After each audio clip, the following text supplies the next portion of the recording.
Right now, Jaden Fullen has 6, Sarah Thompson has 9, Macy Mullins has 3. I'm done. Shall we go to break? Man, so with if we look at Ridgeview, we've got Nicole Counts with 8, Hannah Dodson with 3, Bailey Frazier with 11, Brooklyn Frazier with 4, Camden Sykes with 1, and Amber Taylor with 4. On the defensive side, Gate City has 13 total rebounds compared to 18 for Ridgeview. Jaden Fullen leading the way with 7 rebounds, 2 blocked shots. And Gate City's got 4 steals. Those were by Jaden, 2 by Pendleton, 1 by Thompson, compared to 8 for Ridgeview during that dominant second quarter they had, where Gate City was doing well to get the ball across center court. You know, when they were getting the ball across center, that wasn't as bad as whenever they try to kick it inside. Again, that defensive pressure, they've shut everything down in terms of passing lanes. You know, our cutters are not being able to, and of course, they're denying us the ability to get out and run in transition with that speed, and again, without missing it. If there is a bright spot, and I don't know this for 100% certainty, I wasn't keeping specific tabs on this, but I'm fairly certain once Gate City scored with about 3 minutes to go, they outscored Ridgeview at the end of the quarter. So this may shape up to be like Wise Central, where Gate City gets a little bit of momentum going into the locker room, comes out, and actually takes control of the game the second half. They just ran out of time before. You know, and they just need something, a spark, something to happen, you know, in their favor. They haven't hit a three-pointer as of yet. You know, they haven't had the opportunity to shoot because, again, that Ridgeview defense has extended out.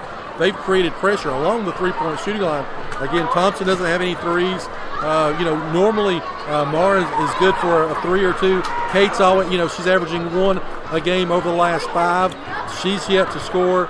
You know, Kendall Quillen's not been able to get that turnover and go in transition like she has the last few games. So, well, I've noticed you're talking about Ridgeview's speed. They're able to defend the perimeter like that, but yet they're still fast enough to get down underneath before Gate City can work it inside. You know, that's why I sort of mentioned the football analogy. If you got linebackers that can cover and can feel as well, you know, that's what they've kind of done. I mean, their ability to get the running back out in the flat, but also to be able to be a run stopper in the middle. So, well, when we look at the history, the statistics, Gate City should outscore should outscore the Wolfpack in the third quarter, but then the fourth quarter has been pretty dominant for Ridgeview. You know, as we mentioned off air, Chris Carr will be donating $5 for every time he refers to the Raptors to the cancer research. So congratulations, that's $5 out of Mr. Carr's pocket that will be paid so far. So anyway, knock it out of my check.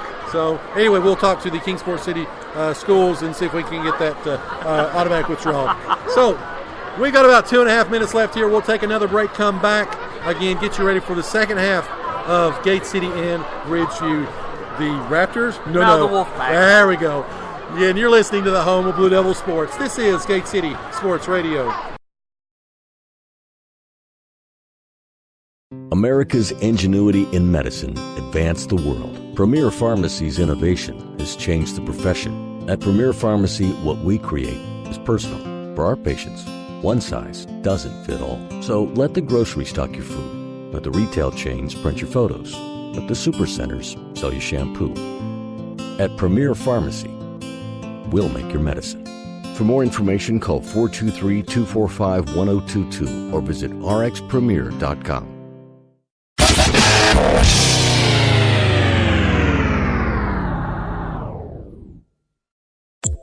Whether you're headed out to the game or if you're just looking for something great to eat, stop by and see the outstanding folks at the Campus Drive-In on Kane Street in Gate City.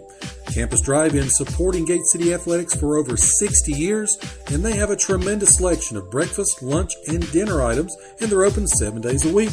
Also go in and ask about their new ice cream machine as well. So give them a call for call-in orders at 276-386-3702. Again, that's 276-386-3702. You are listening to the home of Blue Devil Sports. This is Gate City Sports Radio. Sports Radio.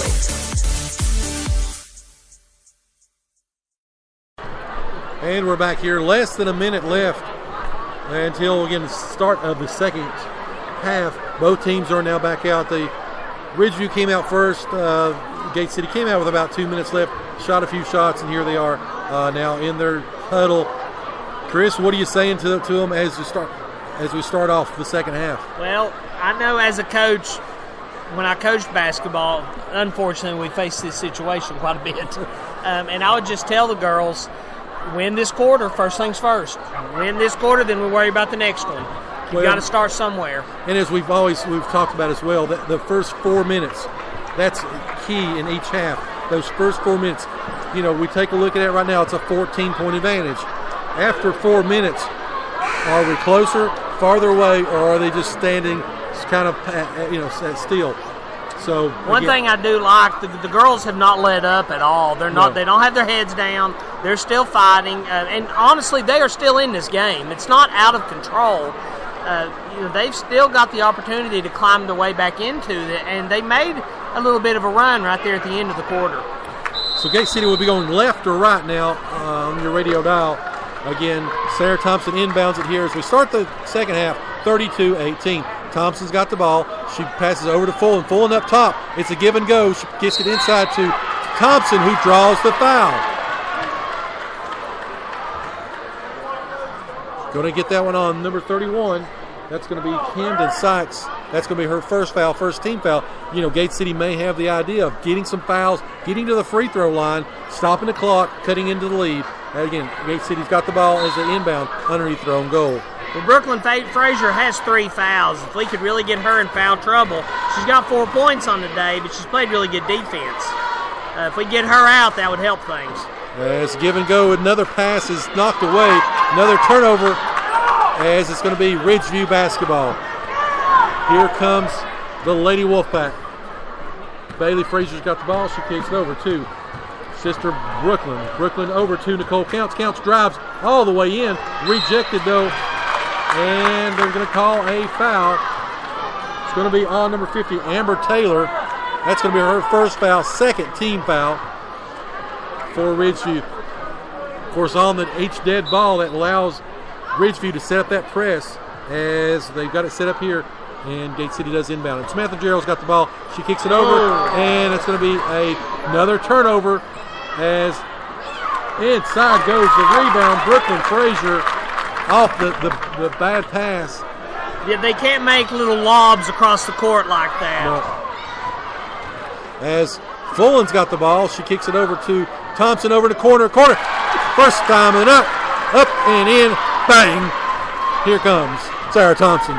Did that in memory of somebody. But anyway, 34-21. In memory? Yeah. 6:45 left here in the third quarter. Penalty goes for the steal, but comes up a little bit short. Up and up. Ridgeview with the miss. Here comes the Lady Devils. Quillen's got the ball, but she goes right to that sideline, like you said, Chris, that forced her over there. As Thompson's got the ball. Thompson's trying to decide what to do. Pass to Pendleton. Pendleton missed it. Corralled up by Quillen. Quillen back to Thompson. Thompson is bumped by 31 Sykes. That's going to be her second. Second foul, third team foul. As Coach Houser showing a lot of faith in Ashton Gibson. She played quite a bit of the second quarter. She's in here in the third quarter as well. Gate City with the basketball. 6:15 left here in the third quarter. It's 34-21. Pass inside. Thompson's shot is blocked. Passes over to Fullen. Fullen shoots it up. No good. Rebounded by the Lady Wolfpack. Let's not call that a block. Let's call it an indirect pass. That came off the palm of her hand. Wow. Faster than it went up, but you know. Shot is up and shot is good by Nicole Counts. Ridgeview is getting inside now and getting some of those shots, and they are going. 36-21, 5:45 left. As we talked about, the first 4 minutes, it's still a 15-point advantage. Gate City has not been able to chip away at all. Gate City's starting to make some, I don't want to say sloppy, but some slow passes. They're not looking very crisp right now, and Ridgeview is able to be all over that. Gate City so far. Here comes Kendall Quillen shoots from 3, rebounded again by Nicole Counts, and here comes the Lady Wolfpack. They've got 2 on 4, but they sort of forced the issue, but there is a steal, and it's by Gate City's Sarah Thompson. She kicks it up top. She passes all the way down to Jaden Fullen, and Fullen is called with a walk. I think Fullen turned to find the goal to decide if she needed to dribble or not, and too many things going at once there. Unfortunate turnover again. Gate City had a 2-on-0 break. As here comes Ridgeview. Ridgeview passes, and they break the press pretty easy. They've got it over to Hunter Grant. Grant's got it inside. She's got it to Taylor. Taylor, and errant pass out of bounds to Gate City.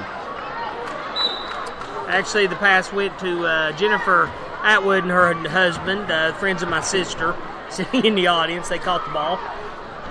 The Chris Carr contingency in that one section as they bought up all those tickets. Fan club. That's right. They would if they can just keep that sign. But anyway, Ashton goes in. Ashton Gibson up and blocked. Here comes Ridgeview once again. Shot is up by Counts. No good. And they're going to get her over the back. And actually, to clear my name on that, Ashton is actually their cousin, which is why they're here tonight. It's going to be the 3rd foul on Nicole Counts. That is the 4th team foul. 4:41 left in the quarter, 36-21. As here comes the Lady Devils. They inbound the ball. They do get it up, and they do get it across the timeline. But another, like I said, not sloppy pass, but just not a pass with not a lot of mojo to it. Well, they're throwing all the way across half the court, and they're having, of course, to arc it to get there, and that's allowing Ridgeview to break on those. Gate City passes inside to Fullen. First time, really, since the first quarter that they actually got a inside pass and got it in. Jaden Fullen with 2. It's 36-23 as we hit the 4-minute mark. Here comes Bailey Frazier and the Lady Wolfpack. She's got the ball up top, being guarded by Fullen. Frazier goes all the way in and lays it in. Here comes Sarah Thompson, though, trying to force the issue, puts it up, and it is blocked, knocked away, and looks like they're going to get Nicole Counts on a hold of Mara Mullins, and they do. That's going to be Nicole Counts' 4th foul, I believe. Let's see here. That is. As they don't get a sub in, and almost got a foul right there. However, the ball's up and rebounded, knocked off the hands of Frazier as Jaden came streaking in to catch the pass, but she's having to move so fast to stay ahead of the Ridgeview defenders that she was unable to get the shot off. She had to try to circle back around. Haley Sutherland does come in, checks in for Nicole Counts as Gate City inbounds the ball up to Pendleton. Pendleton lays it up and in, and Gate City's cut it to a 13-point lead. 3:40 left here, 3rd quarter. It's 38-25. Gate City gets back and tries to set their defense. Here comes Ridgeview on the attack. Counts got the ball, kicks it over to Frazier. Frazier over to top to Bailey Frazier. The Frazier to Frazier to Frazier. And up to Frazier. And probably going to be Pendleton's first foul, I'm going to say. There. First foul. There was one time in high school when I was at Hurley, I was blocked by 2 justices and tackled the justice on the same play. As the shot is up and no good by Brooklyn Frazier. Again, she is actually 1 for 5 on the night for free throws. So if Ridgeview has someone shooting, this is who we would want. Josie Howington comes in to give Fullen a breather. Gate City with a little bit smaller lineup right now. See if they can make a run. As it's up and it is good by Brooklyn Frazier. 25-39. As again Ridgeview with a swarming defense. Thompson takes it all the way, lays it up. It is no good, off the hands of Mara Mullins. Tried to rebound it, out of bounds. Chris, the lead is still 14 points, 3:13 left. Well, I've admired Gate City's hard cross-court passes all season long. They do it as well as I've ever seen a girl.